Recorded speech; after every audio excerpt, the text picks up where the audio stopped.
Hello friends, welcome to C C 24x7। This is Kabir. So दोस्तों, इस video में हम डिस्कस करेंगे अकाउंट्स के क्वेश्चन। बेसिकली ये क्वेश्चंस आपके जेओए अकाउंट्स एग्जामिनेशन में, इसके अलावा जो ऑडिटर्स की पोस्ट निकलती हैं, जूनियर ऑडिटर या फिर पंचायत समिति में ऑडिटर्स की पोस्ट निकलती हैं, उनके लिए मोस्ट इंपॉर्टेंट क्वेश्चंस रहेंगे। आप ये क्वेश्चंस अगर अटैम्प्ट करोगे, डेफिनेटली आपको एग्जामिनेशन में बहुत ज़्यादा बेनिफिट देखने को मिलेगा। तो सारे क्वेश्चंस शुरू से लेकर एंड तक जरूर देखना, और अगर वीडियो अच्छी लगे तो प्लीज़ लाइक करना। इसके अलावा आप हमें इंस्टाग्राम और टेलीग्राम पे भी फॉलो कर सकते हैं। तो डिस्कस करेंगे क्वेश्चन नंबर फर्स्ट से। So first question is lien is dash of the creditor to retain possession. तो आपको बताना, बेसिकली आपने बहुत बार सुना होगा, बहुत से बैंकर्स, इवन फाइनेंशियल इंस्टीट्यूशंस या फिर एनबीएफसीज बार बार लीन वर्ड का यूज करती हैं। तो आपको पता होना चाहिए लीन का क्या रिलेशन है। तो lien is right of the creditor to retain possession. इसमें बेसिकली क्या होता है, कुछ आपके जो फाइनेंशियल इंस्टीट्यूशन होते हैं वो आपके जो भी आपकी मनी होती है उसको लीन मार्क करके रख लेते हैं अगर उनको कुछ डिस्क्रिपेंसीज लगती हैं। तो लीन क्या होता है, basically it is the right, not an obligation. तो ये डिफरेंस आपको पता होना चाहिए। Next question is in case of safe custody of articles, relation between bank and customer is. Bank और कस्टमर में क्या डिफरेंस होता है in case of safe custody of articles. तो बैंक बेसिकली क्या होता है, bank is a bailor and customer is bailee. तो ये वाला कौन सा रिलेशन हुआ, सेफ कस्टडी कहाँ पे रखोगे आप। अगर सपोज करो आप बैंक का कोई लॉकर वगैरह लेते हो, ठीक है, तो आप क्या करते हो, अपना कुछ जो भी आपका डिपॉजिट है या फिर आप कुछ क्या करते हो, कुछ कागजात वगैरह आपकी प्रॉपर्टी का, तो आप उस लॉकर में या फिर कुछ अन्य जो भी चीज़ें होती है वो अपने लॉकर में यूज़ करते हो। सो सेफ कस्टडी ऑफ आर्टिकल में कस्टमर क्या होगा, सपोज करो आप कस्टमर हो तो आप कस्टमर होंगे वेली, और जो बैंक में जिस ब्रांच में आप रखोगे वो होगा वेलर। तो ये चीज़ आपको ध्यान में रखनी है। Option C is the right answer for this question. Next question is principal function of the bank are. तो आपको बताना प्रिंसिपल फंक्शंस क्या होते हैं बैंक के। तो बैंक जनरली क्या करता है, बैंक आपका एक्सेप्ट करता है डिपॉजिट को फॉर लैंडिंग एंड इन्वेस्टमेंट। तो जनरली क्या करता है, सपोज करो आप किसी बैंक के पास गए, उसने आपका, अगर आपने वहाँ पे जाके एफडी रख दिया, ठीक है, तो एफडी पे वो आपको रेट ऑफ इंटरेस्ट देगा 6%। और लोन पे अगर सपोज करो बैंक का किसी को लोन देता तो लोन पे रेट ऑफ इंटरेस्ट क्या रहता है, 8 to 9%, रफली मान ले कि 9%। तो ये जो डिफरेंस हुआ इन दोनों के बीच का, वो बैंक का इंटरेस्ट है। दैट इज मतलब कि उसके ऊपर बैंक कमीशन करेगा, उसी में बैंक अपने एम्प्लॉयज़ की सैलरी देगा, उसी में जो भी बैंक के खर्चे वो पूरे होते हैं। तो ये जो आपका आपने एफडी रखा और बैंक ने आगे लोन दिया, तो जो इसके बीच का जो पैसा बैंक कमाता है उसी में ही बैंक अपने एम्प्लॉयज़ की सैलरीज या फिर जितने भी मिसलेनियस एक्सपेंसेस है वो सारे करता है। तो दोस्तों, जितने भी क्वेश्चन हैं मैं इतने ब्रीफली आपको एक्सप्लेन करता हूँ।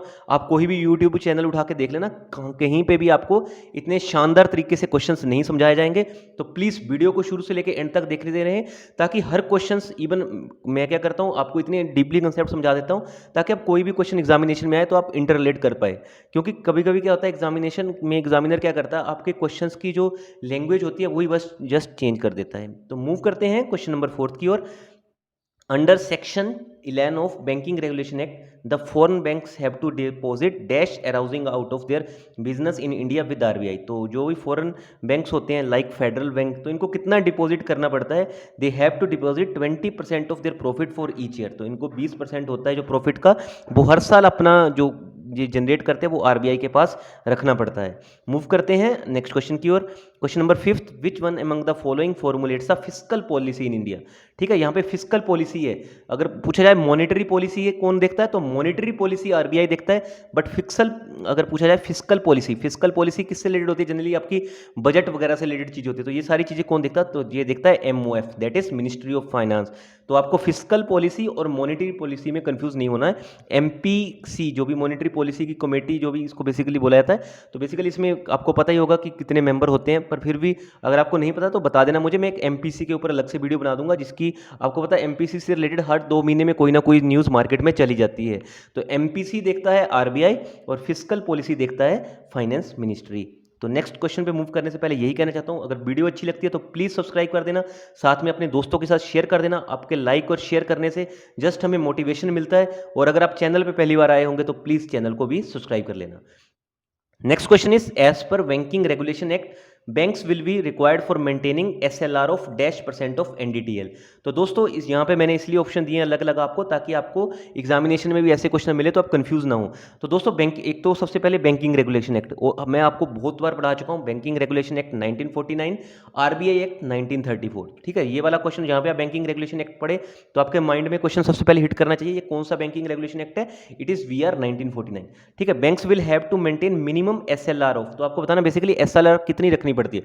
तो ऐसी दोस्तों कोई फिक्स्ड नहीं है, मैं ऑलरेडी बता चुका हूँ, मॉनिटरी पॉलिसी कमेटी जो बाई मंथली रहती है उसमें ये दरें चेंज होती रहती हैं। अभी SLR चल रही है 21.50 जब ये मैं वीडियो रिकॉर्ड कर रहा हूँ। ठीक है, और CRR कितनी चल रही है, वो 3% चल रही है। अगर आपको SLR और CRR का जो बेसिक डिफरेंस है वो भी जानना है तो प्लीज़ कमेंट कर देना, मैं ये सारे टॉपिक एक अलग से वीडियो बना के उसमें एक्सप्लेन कर दूंगा अच्छे से, ताकि ये क्वेश्चंस आपको, अगर आप IBPS PO या फिर क्लरिकल का एग्जामिनेशन भी देते हो तो वहाँ पे भी आपके लिए बेनिफिट रह सके।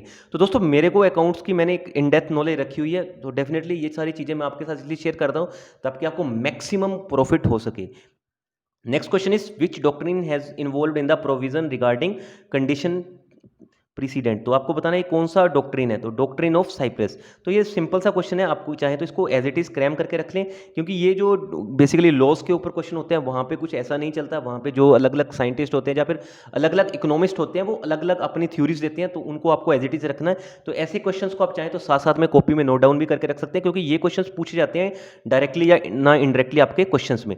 तो दोस्तों इसके अलावा एक मैं स्टॉक मार्केट फटाफट से रिलेटेड भी रोज एक न्यूज़ डालता रहता हूँ, आप उनको भी जरूर फॉलो करना, चाहे आपका स्टॉक मार्केट में इंटरेस्ट है या नहीं है, क्योंकि अगर आप अकाउंट्स से जुड़े हुए हो तो आपको जो भी स्टॉक मार्केट में चीज़ें होती हैं वो सारी चीज़ें भी पता होनी चाहिए, क्योंकि एक अगर आपका फोकस है अकाउंट्स में तो आपको सब मार्केट में क्या होता है, स्टॉक मार्केट क्या है, BSE NSE कैसा, या वहाँ पे डाटा मैनिपुलेशन होती है, सारी चीज़ें आपको पता होनी चाहिए। तो वो वीडियोस भी आप चाहें तो जरूर आप देखते रहना उन वीडियोस को, उनसे भी आपको बहुत सी टर्म्स सीखने को मिलेंगी। Next question is which section of IT act deals with the appointment of controller of certifying authorities.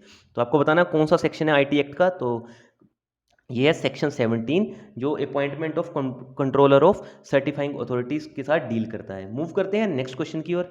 तो दोस्तों ninth question is eight the time of new partner good will be. तो जब कोई किसी ने, आपको पता है किसी भी पार्टनरशिप में कोई नया पार्टनर एंटर करेगा तो क्या होगा, पुराने का जो, सपोज करो एक नया पार्टनर ऐड हुआ, उससे पहले का जो पुराना पार्टनर होगा तो उसका क्या होगा, जो उसका पैसा होगा वो तो उसी के नाम पे रहेगा ना उस टाइम तक। तो at the time of new partner goodwill belong only to the old partner who have credited, मतलब कि जिसका जब तक उस डेट तक जो भी पैसा रहेगा वो ओल्ड पार्टनर्स के नाम ही रहेगा, जब न्यू पार्टनर आएगा तब उसके अकॉर्डिंग वो आगे की टर्म्स एंड कंडीशन चेंज होती हैं। तो जब तक नया पार्टनर नहीं आता तब तक वो जो ओल्ड पार्टनर ने जो भी पैसा डाल के रखा हुआ किसी अकाउंट में तो वो उसी के नाम पे रहेगा, ओल्ड पार्टनर के नाम पे। Next question is what is the punishment for identifying theft in IT act. तो अगर आप कोई भी IT एक्ट के अंदर कोई थेफ्ट करते हो तो कोई क्या पनिशमेंट मिलती है अगर वो आइडेंटिफाई हो जाता है। तो बेसिकली इसका राइट आंसर होगा 3 ईयर इंप्रिजनमेंट और 1 लाख रुपी पेनल्टी और बोथ। इस केस में अगर आप कोई भी किसी की भी आइडेंटिटी को थेफ्ट करते हो इन IT एक्ट तो आपको बेसिकली 3 साल की सजा हो सकती है, या फिर आपको 1 लाख का जुर्माना हो सकता है, या फिर दोनों भी हो सकते हैं, 3 साल का जुर्माना भी और 1 लाख की सजा भी। तो कोई भी अगर आप चाहें तो IT से जितनी भी रिलेटेड चीज़ें होती हैं, कभी भी किसी के मैसेजेस को, ये सब चीज़ें आप कभी भी वायरल मत कीजिए। ये बहुत IT एक्ट 2002 से ही बहुत ज़्यादा स्ट्रॉन्ग बन चुका है। अगर IT एक्ट के ऊपर भी आपको अलग से वीडियो चाहिए तो भी प्लीज़ कमेंट करके बताना, बहुत अच्छे तरीके से मैं आपको IT एक्ट जो इन्फॉर्मेशन टेक्नोलॉजी एक्ट है वो समझा दूंगा। नेक्स्ट क्वेश्चन इज, तो मोर्टगेज आपको बताना बेसिकली मोर्टगेज क्या है। मोर्टगेज इज डिफाइंड अंडर, तो बेसिकली मोर्टगेज क्या है, आपने सुना होगा बहुत से बैंक के पास अगर आप लोन लेने जाते हो, मैं भी एक बैंक के पास लोन लेने गया था तो उन्होंने बोला था कि प्लीज़ हमें बताइए कि आप मोर्टगेज क्या रख सकते हो। मोर्टगेज जनरली बैंक इसलिए रखता है ताकि जितनी भी आपकी प्रॉपर्टीज़ है उसको वो बैंक अपने कब्जे में कर सके अगर आप उसका पैसा टाइमली नहीं भरते हो। तो मोर्टगेज इज डिफाइंड अंडर, अभी आप समझ चुके होंगे। तो मोर्टगेज किसके अंदर डिफाइंड होगी, ट्रांसफर ऑफ प्रॉपर्टी एक्ट, मतलब कि वो बैंक क्या करेगा, अगर आपने कल को पैसा नहीं भरा बैंक का तो उस जो भी आपकी प्रॉपर्टी होगी वो बैंक अपने नाम पे ट्रांसफर करवा के बाद में उसको ऑक्शन के थ्रू सेल करवा देगा। तो ये सारी चीजें आपको पता होनी चाहिए कि मोर्टगेज किसके अंडर आएगी, it will come under transfer of property act. Next question is in contract of guarantee the person who gives guarantee is called. ठीक है, गारंटी एक्ट, गारंटी जो भी आपका जो एक गारंटी एक्ट होता है, ठीक है, उसके अंदर जो पर्सन गारंटी देता है, सपोज करो मैंने किसी बैंक से लोन लिया, ABC कोई भी बैंक है, यहाँ से मैंने लोन लिया, जैसे मेरा नाम कबीर है, मैंने ABC बैंक से लोन लिया और मैंने कोई अपना फ्रेंड है, सपोज करो चंदन है, ठीक है। तो मैंने चंदन को यहाँ पे अपना यहाँ पे गारंटर बना दिया। तो क्या हो गया उस केस में, सपोज करो कल को मैंने लोन देने से मना कर दिया, तो उस केस में बैंक किसको पकड़ेगा फिर बाद में? चंदन को पकड़ेगा, ठीक है। क्योंकि चंदन ने क्या किया यहाँ पे? चंदन ने मेरी सिक्योरिटी ली है, ठीक है। तो option A is the right answer, that is only one. तो यहाँ पे क्या हो गया? गारंटर क्या हो गया? यहाँ पे श्योरिटी वाला होगा। गारंटर यहाँ पे प्रिंसिपल डेटर नहीं बनेगा, ये चीज ध्यान रखना। प्रिंसिपल डेटर क्या हो गया? प्रिंसिपल डेटर तो हमेशा के ही रहेगा, बट जो चंदन है वो यहाँ पे क्या बन गया? बेसिकली चंदन यहाँ पे बन गया गारंटी। उसने श्योरिटी ली थी, उसने बोला था कि अगर इसने पैसा नहीं दिया तो मैं भरूंगा, बट यहाँ पे प्रिंसिपल डेटर हमेशा के ही रहेगा, सी नहीं रहेगा। तो दोस्तों जितने भी क्वेश्चन थे आज